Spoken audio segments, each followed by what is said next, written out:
Okay, so we're now going. Okay, so I've got a timer on here that says how far through I am. It's a couple of seconds out, or maybe like 1 second out. Or has it not started yet? Oh, who cares? Who cares? It's close enough. It's close enough. And you definitely can't hear this audio because if you can, I will probably never be able to stream again because of copyright. Is everyone synced up? Is everyone started? Everyone ready? I do love this setting of the abandoned house. It was like an actual legit abandoned house. This isn't a set. Apparently, it was really difficult to film in because it was so rickety and kind of dangerous. That just kind of makes me love it even more because it's really like authentic.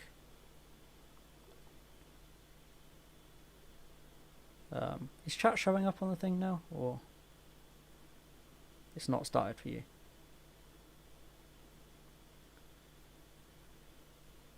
Well, I mean, I guess if you want to jump in now, we're a minute and 20 seconds in. Just use the timer that's on the stream. Like, it's pretty much exact. Um, oh, that's weird. It's quicker. Huh? No. Oh god, I have no idea what I'm doing.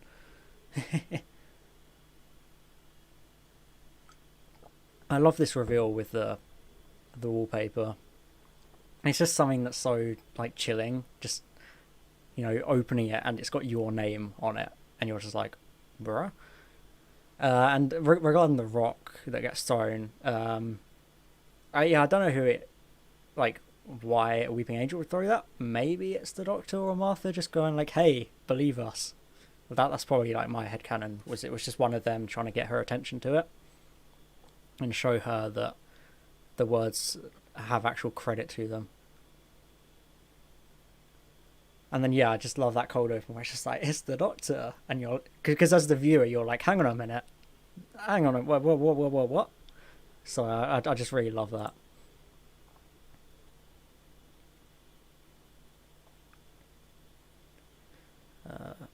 It was 30, but 8. I think it's gone down a bit. Oh well. Yeah, we're just we're halfway through the title credits now. So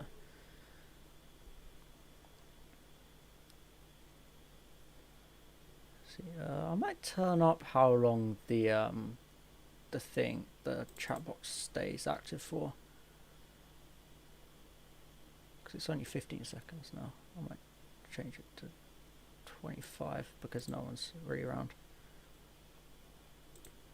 How would I have handled the Weeping Angels off this episode? I've generally got no idea. You couldn't really do anything after this.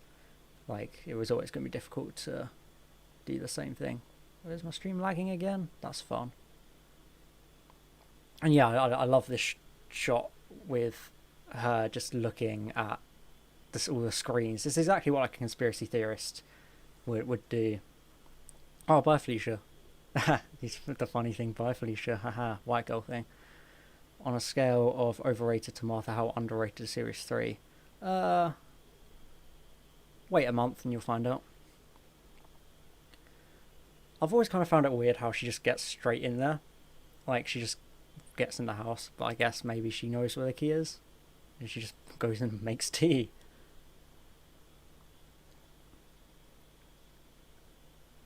And yeah, I also just love the realization where just Larry just shows up.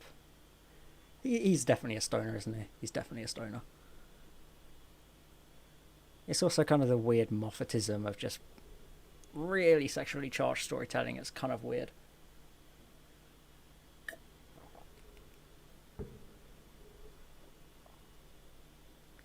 I wonder how much they have to pay for rent in this house because they're in London.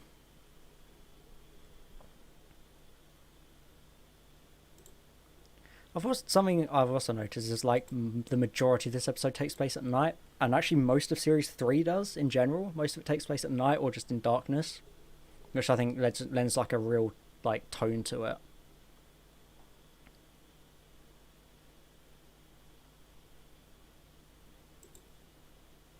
Yeah, you get the Sparrow and Nightingale that shows up at the end again. It's that narrative seeding. Where that later bit's just a callback. Can you give us a random hour-long tangent on Doctor Who lore? I could, but I'm probably not familiar enough with the lore, so... I love how, like, creepy the place is even in daylight when they go back the next day. Like, it's still just as creepy. I think that's something really good about it. Because it's obviously everything's creepy at night, but they go back in day and it's just as creepy.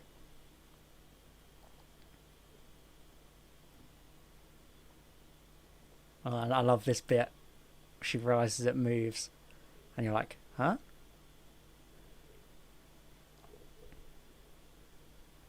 And then obviously, like in any horror film, you have the friend who's like, yeah, you're stupid.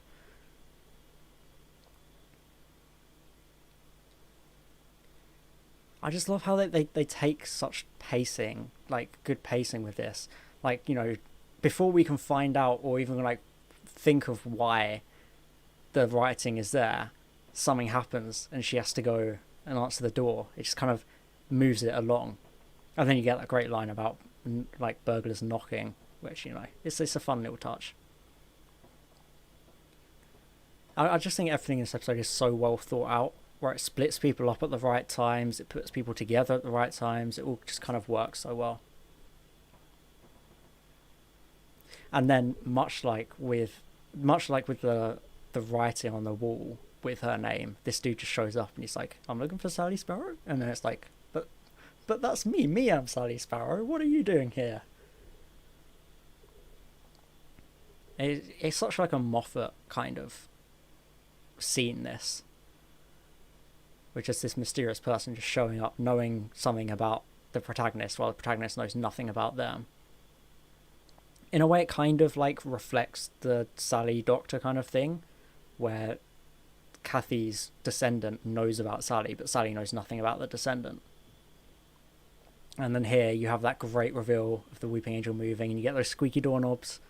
Am I watching the episode now? Yes, I am. The timer on the thing is so everyone can sync themselves up. And then again, you get the angel slowly moving closer. Just so slowly, just inch by inch each time you see it. It really adds so much to just... It tells you everything you need to know about them.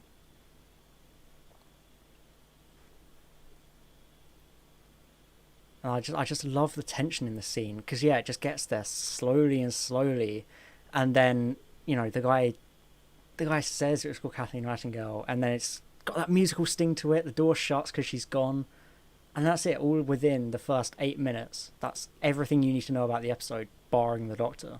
Even then, it still has the Doctor in the beginning because of the wallpaper, so it kind of tells you everything you need to know. And yeah, as usual, you have the thing thinking, oh, where's she gone? And then the Weeping Angel's gone right back. It's just such a good way to open an episode. Just the first 10 minutes, it does everything.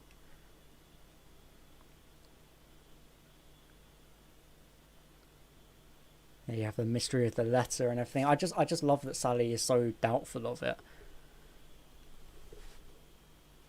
And then, yeah, you get the bit of her just showing up. I think it creates like a really whiplash kind of thing, which is obviously what it's intended. She's just suddenly there.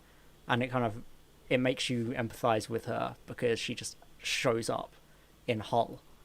Which, I mean, no one wants to be in Hull, but, you know.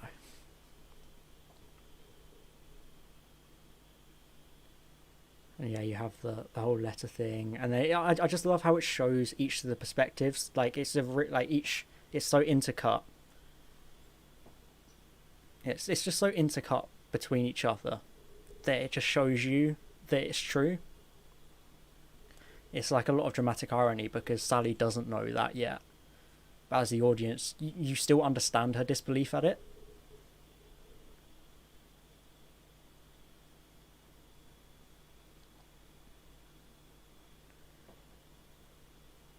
I've always found this bit a bit creepy where he just follows her and it's like, oh, it's romantic or whatever. It's like, that's not.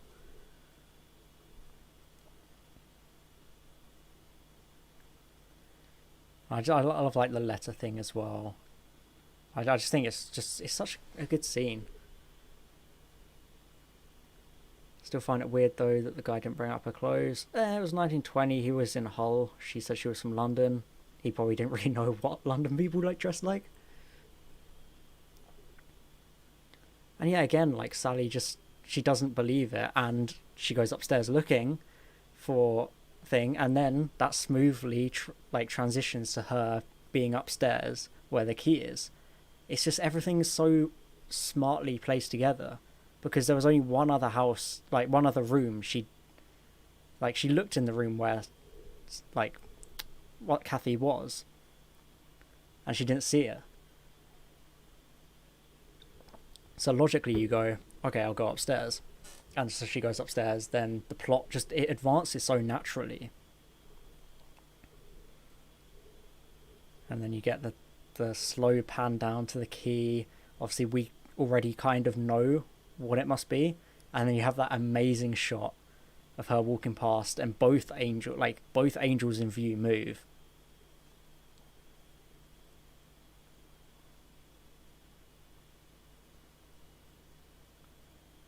And then she steps back up, same pathing back, and they're exactly where they were, which I just think it's so great.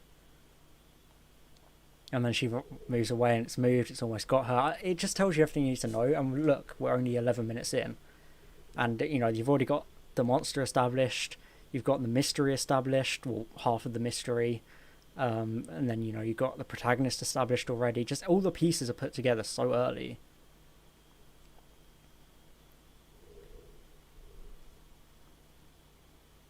And yeah, I think this is such a great shot as well, where it's got them standing in the windows, just creepily staring.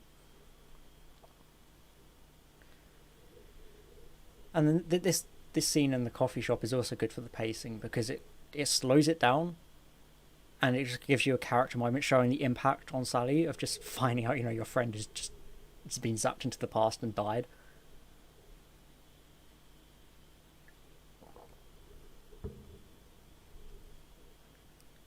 And yeah, then we get that scene of him following her, and it's just like, ugh.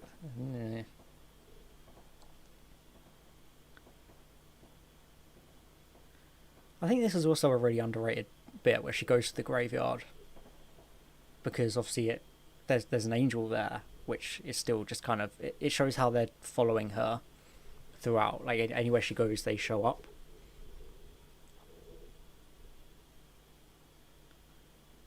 Like, even though this is like a character-based scene, it's not to do with the angels, it's just there. It's just kind of lurking there, staring at her.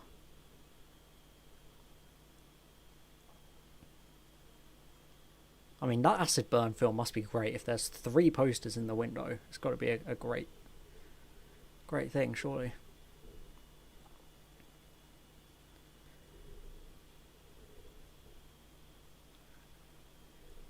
This guy's just me, you know. How did Kathy know the exact time when she was zapped back? It said on the newspaper. The newspaper said 1920. And yeah, like, I think one of the most underrated things about this episode is how slow-paced it is, because it's just Sally going place to place, piecing together this mystery. And yeah, here we go. Here he is again. Here's the Doctor. And it's just that one-way conversation. I find it hard to say stuff that I didn't already say in the review, but I think it's just all structured so well, and you get such a good grasp of all the characters. So I mean, the time as she managed to sync up to the guy, I don't know. That is quite interesting to think about. Maybe she had a watch. Who knows? We didn't see it. She didn't.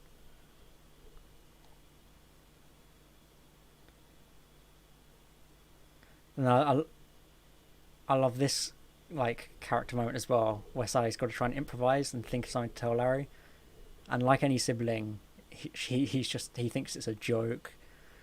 Like, he can't take it seriously. It just feels so natural and really realistically written.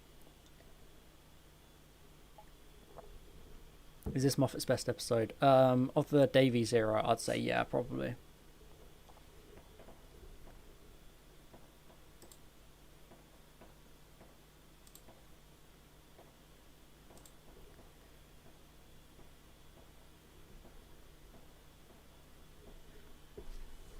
And then yeah, you get finally get the mystery addressed, and because he works in the like, I think it's they put him in the DVD shop to kind of just make it obvious to the audience, because if like, it makes it obvious to the audience that he's more sort of into DVDs and stuff like that. And yeah, you get the explanation of an Easter egg where it's like, I've never managed to find an Easter egg on a DVD. Like, I think for a lot of people, this episode is how a lot of people found out about DVD Easter eggs. They're very sort of a niche thing.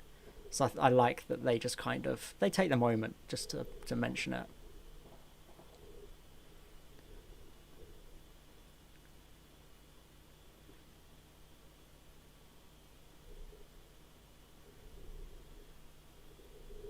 Yeah, I do love how it's an arbitrary number of it being 17, but that kind of makes it interesting in a way, because it's like, oh, it's not like 20, like 200 DVDs, it's like 17. It's a really specific number, which is like, it's weird to start with until later we find out that it's her DVD collection.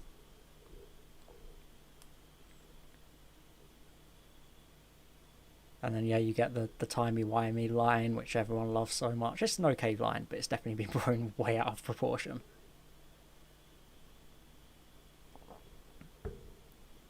And then naturally, we've been shown from her character that she would be the type to just sarcastically respond to that. And then, he says, "Oh, I can hear you." And it just feels so Doctor Who from them.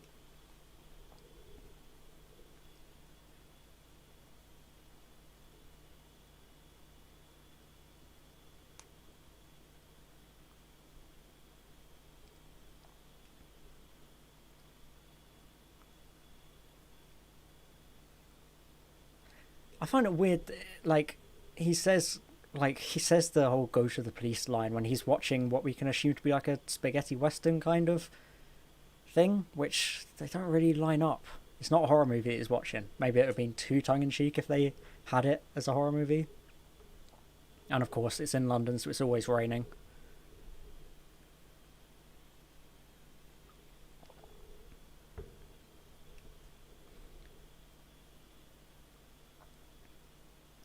Also, I love how she doesn't get arrested for trespassing in the house.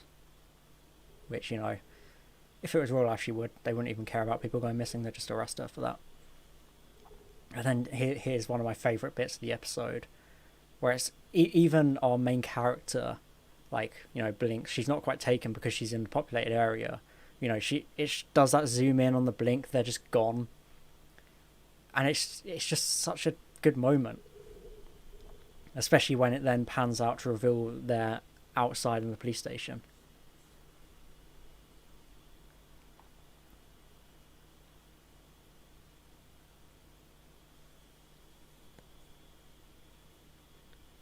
And then Billy shows up, and I do like Billy as a character, but I think he's definitely too Moffat-y.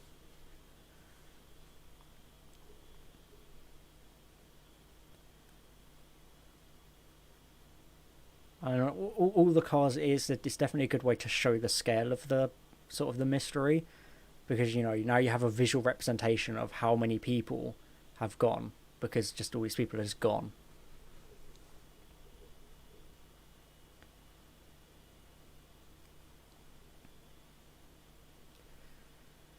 And then yeah, you have that mysterious reveal of the TARDIS. It's just kind of there.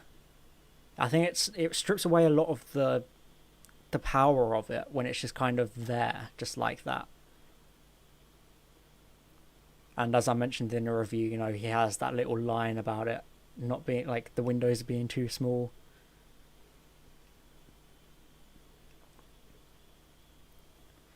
And then I find it kind of weird with this bit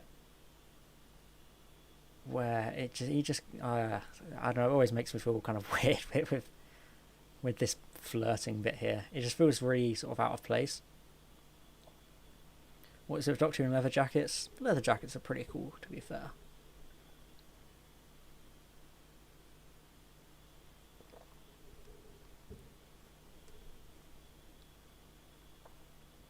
But to be fair, with this scene, it still serves a big purpose, because not only does it sort of introduce them, it kind of shows them as characters, and kind of shows that Sally isn't just this sort of kind of, how do I sort of describe it? Not just this stonewalled like person. It kind of shows her as a more realistic person.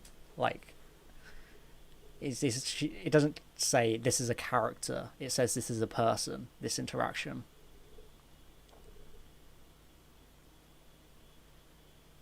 And then we get the great reveal following on from that. You know, he looks around, telling you the angels is just there with that squeaky doorknob. Each time you hear it, you immediately associate it with them.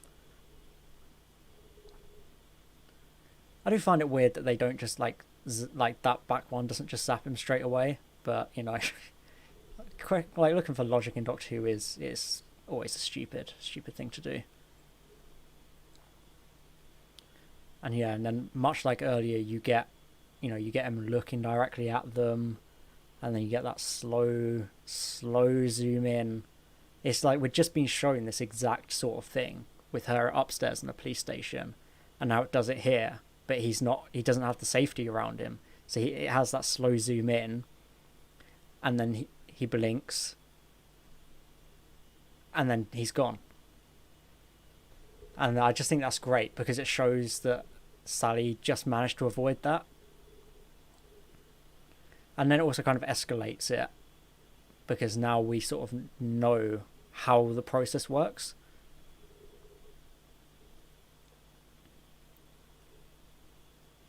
And to show that she's a smart character, she immediately works out that the key must be related because she's piecing it all together in her head. She thinks, hey, well, I got the key in the house where everyone's going missing and this box was found there. He said that there was no possible way a key could fit there. I've got a key right here. It feels like a natural progression, like you'd work out in your head. It's like a puzzle. And then to fulfill the contractual obligations, the Doctor and Martha show up. I do like this scene, like, because they do so much. And it's something I noticed, but you see them standing there, and behind them are the two windows. It kind of looks like the TARDIS. But I don't know if that was intentional.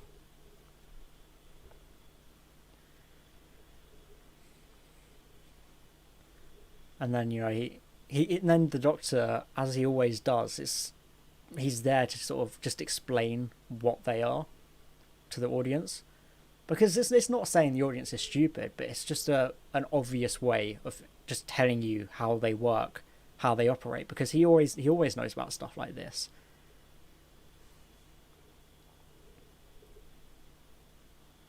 And then, yeah, he's got the machine thing. I think it's a weird... Like, I guess they had to explain how he found Billy just showing up there.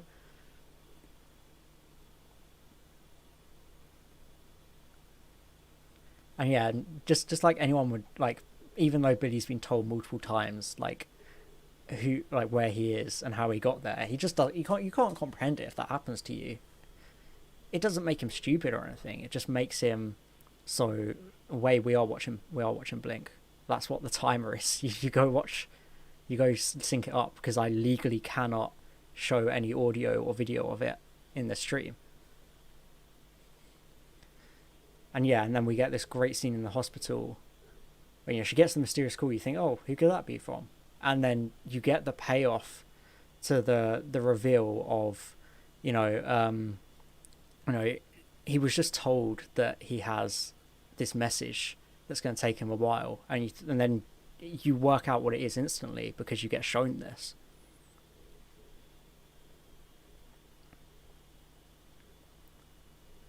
And then, yeah, you know, it's just this empty hospital ward and he's the only one there. Like I said in the review, like, it's definitely not intended to be that way, but it is like because he's the final piece of the puzzle. And then you get that amazing line. That's probably one of my favourite lines in the show. It's the same rain. I don't know why. It's just so good, especially with the music playing underneath.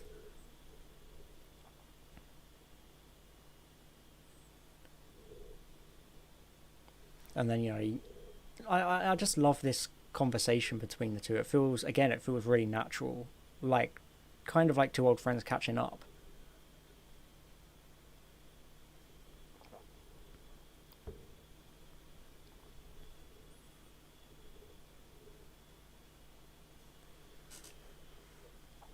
And then obviously, he parrots what the Doctor said about the universe being destroyed or whatever, and it kind of feels like, it's hard to explain. It's hard to explain. And then then you find out about the list, and it tells you exactly what you need to know about the list. That it's all her DVDs. Even though it doesn't tell you that, then it shows that it kind of gives Sally the understanding herself, which we then later find out. And then it makes sense that he was the one to put them on, because he had that connection with Sally already, even though they only met for like 5 minutes.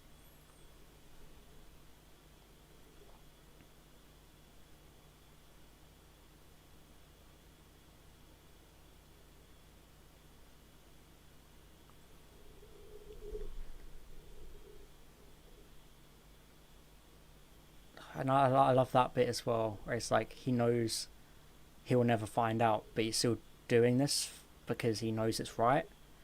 And it's just sort of like, yeah.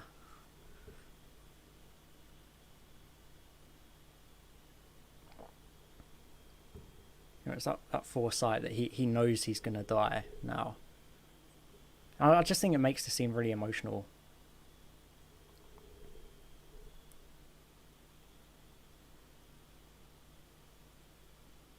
And then you get that mirror of the earlier line, like I mentioned before. He's that acknowledgement that he's old. He knows he's had his time and stuff like that. It just, again, like I've been saying throughout, it just feels very realistic. And then Sally staying here, it again shows how much of a good character she is. Because even though she knows this stuff about the angels and that people are getting taken and stuff like that, she decides to stay here for the night with him until he dies. She just stays out of the goodness of her own heart. I just think it's a nice touch.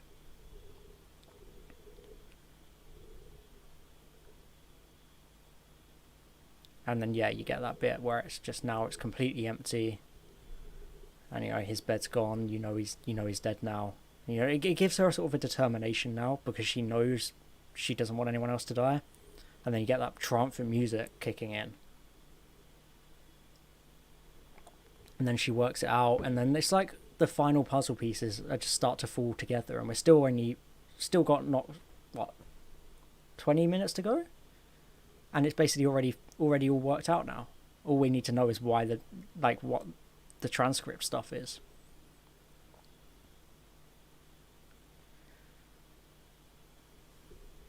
I saw someone mention in the comments of my reviews why they go here with the thing, like why they choose to, like why she and Larry go to West Drumlins just to look at the DVD.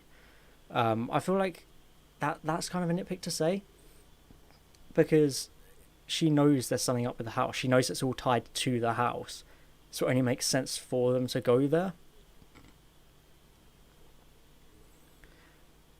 And then you start getting her talking to the thing again.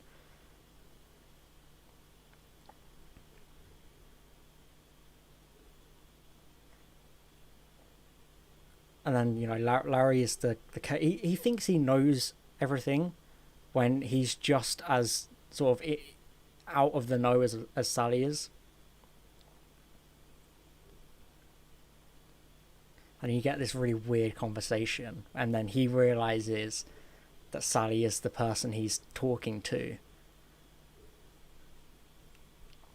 I find it convenient that Martha doesn't just say there, like, oh, and by the way, there's this other woman who calls herself the Doctor. She's the same person. I know her now, apparently.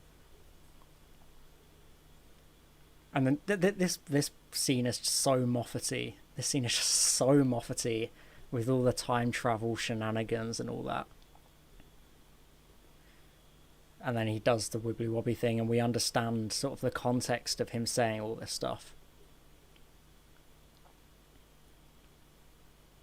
And then you get this good little scene of Sally dressing down the Doctor, saying, hey, shut up, just get on with it, people are dying, no time for you to be all it's too complex and stuff like that. She just goes, hey, tell me. And then yeah, you get more sort of the revelation of how the conversation works. And just like Larry, like the audience is Larry in that bit, just going like, yeah, it's brilliant. And you get the whole look to your left bit, and it makes sense for Larry to write loads on this, because if you're a conspiracy theorist kind of person, you would, of course, you'd think it's like political, and you'd read really far into it.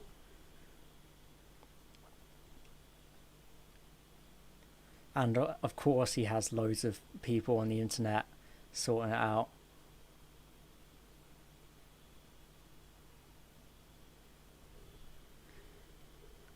And then yeah, you get the weird bootstrap paradox of him having it and it still being written, and rather than like get in the depth of it, like think too much about it, the episode just goes, yeah, whatever. It's like, who cares?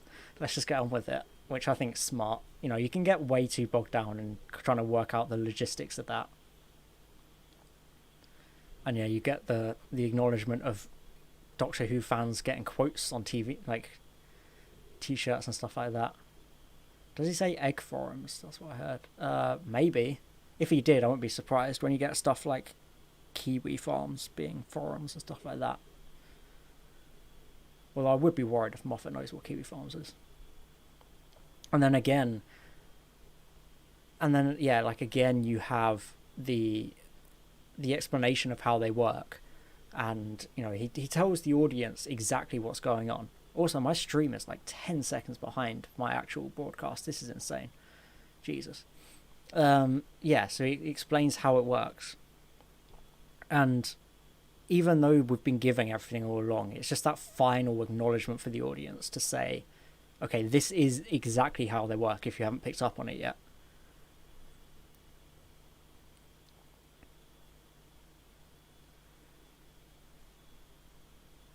And then yeah, you realize, then you know, you get the thing, the transcript is gone, you know, like that's all he's got. And also yeah, because he hadn't ruined the whole Silent Angels thing yet in this episode, so we thought, hang on a minute, let me just get the Doctor to explain their plan for them, which I think is really smart, rather than just, you know, getting some random soldier to voice the angels, which is stupid. And then yeah, you get the blink thing. You know, it's such an iconic little scene that of him saying that. I love it. And yeah, and then naturally, Sally just thinks, oh sorry, Larry just goes, oh, I'll help you with that, and neither of them are looking at it. It's just natural, because you, even though you've just been told about it, you just instinctively go, oh, I'll sort that out. And then yeah, it becomes really tense in the scene as it just starts approaching them. And people always, like, one thing I have to address is people always say, why don't you can't just blink with each eye individually? You try doing that for more than once, it's impossible. It's like, it's impossible to blink with only one eye or just wink or stuff. Thanks for subscribing, Zombie Cod. And then yeah, they've got to slowly back away. You know, he can't. Like, Sally is the one that leaves him, but here, like, rather than us following Sally the whole time, we kind of have that focus on Larry now, where, you know, he's so trapped. He can't even look at her to, like, acknowledge what she's saying. One thing I always hate is that, like, after she like did the door whatever and decided to go and check the back door whatever, she didn't give him a chance to blink just to reprieve his eyes.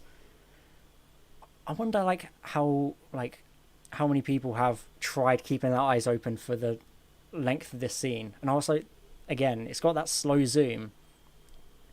I do find it interesting that he looks away rather than blinking this time. I don't know if there's anything intentional to that.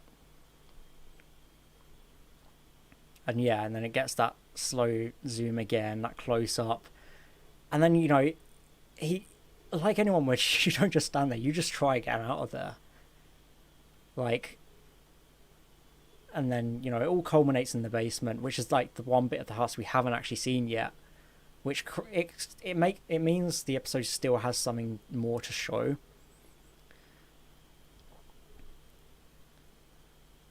Like, you know, we've already seen enough of the house, we kind of know everything that's going on, but then the episode just says, hey, you think you know what's going on?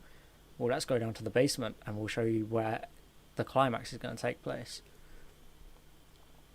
And, you know, and Sally serves as the audience surrogate here because, like the audience, she thinks she knows exactly how it all works. You know, she slowly walks in, she's got her eyes on all of them, she thinks it all just works. And that's exactly how we think it works. You know, it seems like, okay, they've sussed it out, they know exactly what to do now, it's all fine, it's all dandy, all they have to do is get inside the police box. But then, yeah, it points at the light and the...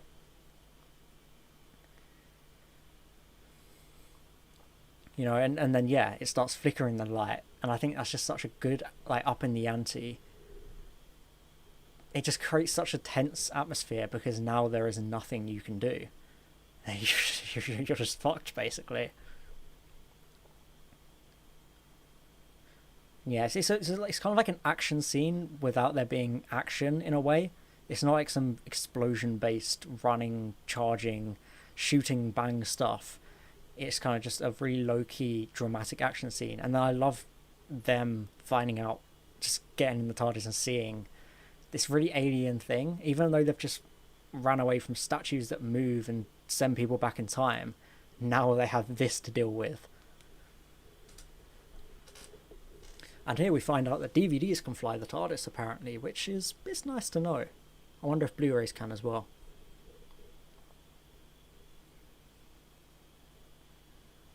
And also the TARDIS has a DVD player. I've always kind of found it weird that they just kind of shake the TARDIS about like that. I don't kind of know what the logic is there. But yeah, I also think it's smart because he had two DVDs, and he put one in his pocket and used the other one. And the one he had in his pocket just happens to be the one they need. And he just casually put it back in his pocket because he didn't need it, and it just shows up there. And yeah, I love this thing of, like, you feel like they're being betrayed. You don't know what's going on. You feel like the Doctor has sort of just betrayed them. And he's just abandoned them or whatever. But then we find out the truth. That it was actually a really smart trick to get them to freeze themselves.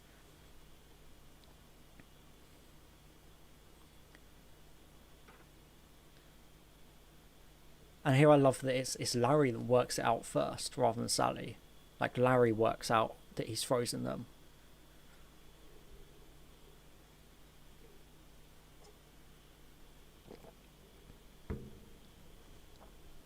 There was supposed to be a line at the end where Larry says he checks on them every now and then. He always sort of, like, apparently, originally there was a line in the script where he mentions that every now and then he goes and checks to see if the angels are still in the basement. Which, again, I think it's a shame that wasn't in there.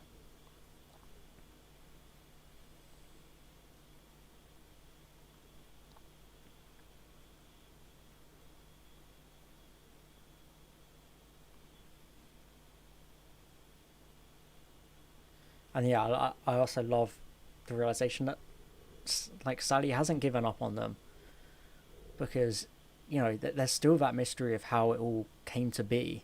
You know, we still don't know everything. It's still such a mystery of the final piece of the transcript, and I feel like there's a good duality here, where Sally still wants to work it out, but Larry is just like, he's fine, just leave it. It's all sorted out. But yeah, Moffat did kind of ruin this scene with the whole image of an angel thing.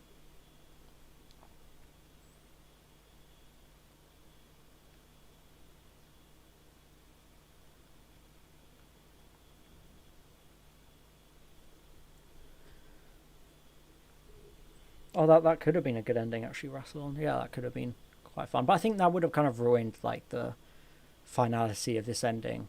because this ending, like the tease is just enough to keep it interesting. And then I love this bit. Just as Larry goes away, the Doctor and Martha show up, which it justifies Sally holding on to all of this stuff.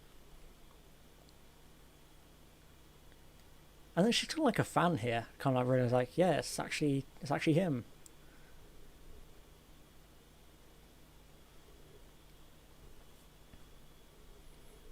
Yeah, you have that acknowledgement of things happening out of order. It's really interesting.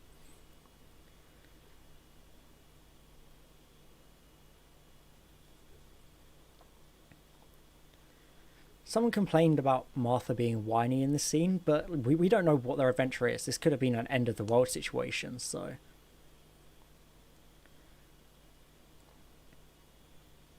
I just love this use of the Doctor Forever in there. It just shows such like a outer perspective of the character and the adventures. And it's just the fact Sally is just like, yeah, just, go on, fine. She understands what it all means. So she's just like, yeah, go and save the world again. And, Larry comes back and then it all clicks for him. He feels gratified about everything. It's such a nice ending.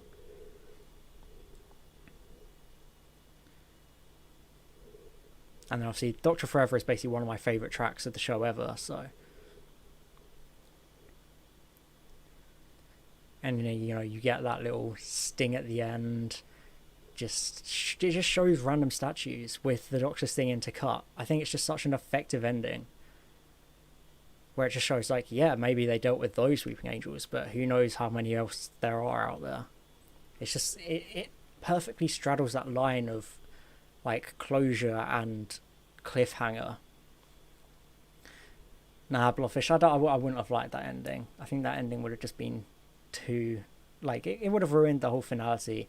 And then obviously the very last thing we see is the Doctor blinking, which I just think is so interesting. And then we get the next time for Utopia, which is probably the best episode of Series 3. And, I can't wait for my review to go out of that next week.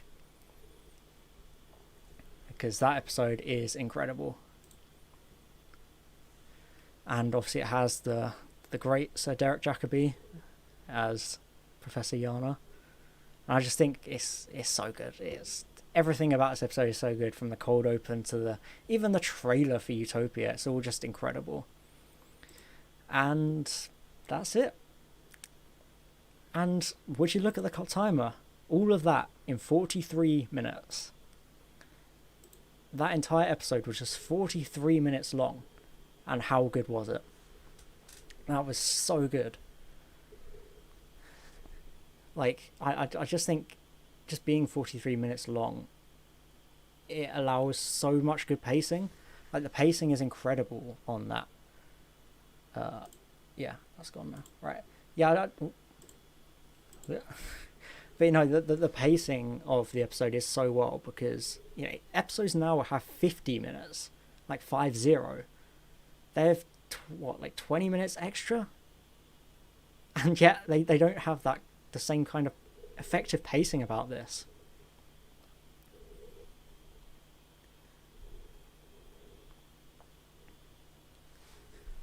Like, as I've said throughout, like, this was, everything had a real purpose. Yeah, I showed the credits for half a second. Yep, YouTube is gonna destroy my channel for showing the credits for half a second.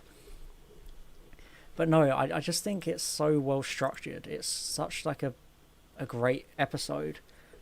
Just in all the characters well fleshed out. It's got such a small cast, which allows you to explore them effectively. Like, what? So there's Sally, Larry, the Doctor, Martha, Billy, pretty much. That's like 5 characters. And even then, like, the Doctor and Martha don't really have enough screen time to do anything, and we already know them.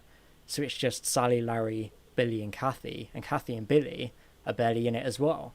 So, you just have Sally and Larry basically in that entire episode, which means it allows a real focus on them. It's not a bloated cast. And, all the scenes add something to the story, whereas she's going along this journey. And each sort of it just creates a real sense of structure. Will I ever make a video about Torchwood? Yes, I will. Maybe in January, possibly.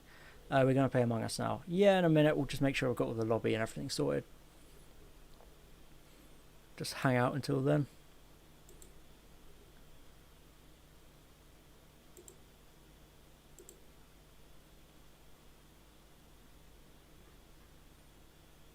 We'll be doing the Among Us in 15 minutes at past. Should Torchwood be renewed? Yeah, maybe. Depends who's in it. We're going to watch another episode, not tonight. No. We're doing the Blink Watchalong because of the official Watchalong that Emily Cook had organised for tonight, which was Blink as well. How am I doing? I'm doing good, thanks. How are you, Gaming City?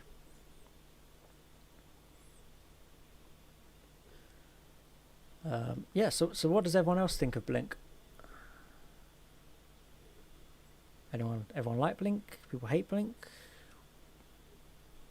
What's the opinions? What's the dolphin say when he's confused? I don't know. Blink is amazing. Yeah, I understand why people might not like Blink. But personally, I just think it's the perfect kind of Dr. Light episode.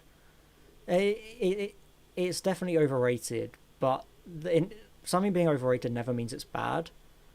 Like you can say something's overrated and it still be good, which I'm happy to say that like it's overrated because it is, but it's still very, very good.